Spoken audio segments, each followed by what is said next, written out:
Hey, well, good morning. Hey, I'm doing a little painting here today.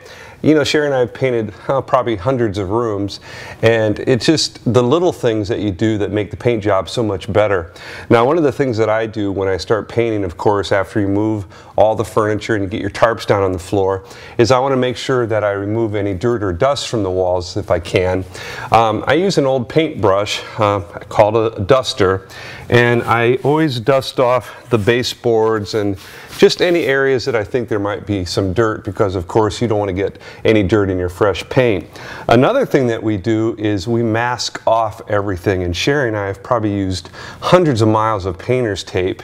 And what's great about these is that it basically protects any surface that you don't want to get paint on, and it also gives you a nice clean line if you're not really good at cutting in. And now cutting in is basically when you take your paintbrush and you cut in along a piece of trim or a corner of a wall so that you can cut in for a swatch of paint, a stripe of paint, and then you roll that in. That's what's called cutting in. So if you're not really comfortable about cutting in, of course you can use your painter's tape and mask off the area that you do want to paint and cut in.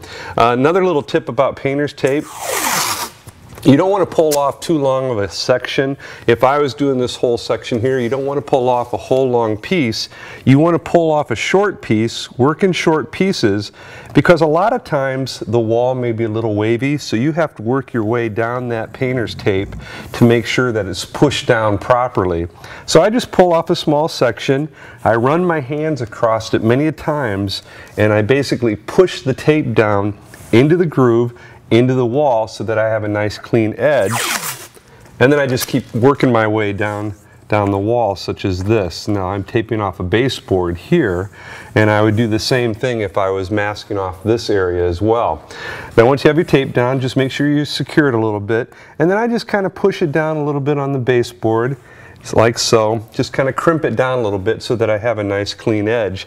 Now this is all ready for painting, not only for a nice clean edge, but a lot of times when you're rolling, the roller will actually splatter a little bit, and that'll keep that baseboard nice and clean. You don't have to come back and wash it off.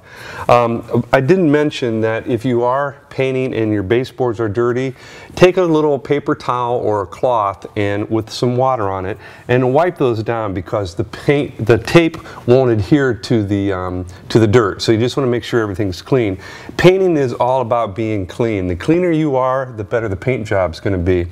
Another thing that I like to do with painter's tape, when you get a new roller cover, sometimes in the manufacturing there's fibers that come off in the cover, and when you go to paint, those fibers will come off into the paint, especially if you're using a higher gloss paint, such as a kitchen and bath paint.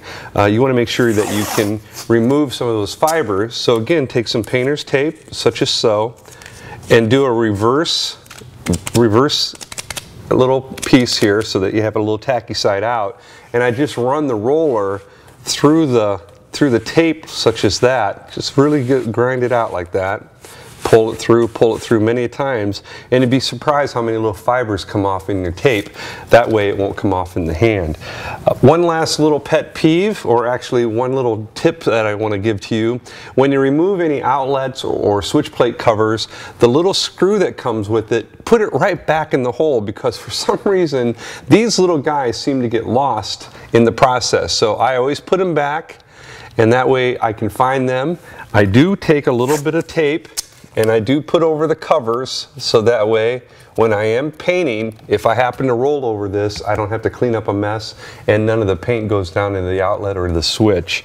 And another thing, wait for the wall to dry before you put the outlet cover or switch plate cover back, because what happens when it's wet, it actually adheres the plate to the wall, and for the next guy it's just going to be hard to take off, and sometimes it does damage the wall. Well, those are just a few tips that I want to pass on to you as you're painting. Just remember to tarp well and keep the area clean, and order a pizza and turn on the tunes. That's all I have to say. Good painting. Hey, just one more little tip about painting that I didn't pass on to you.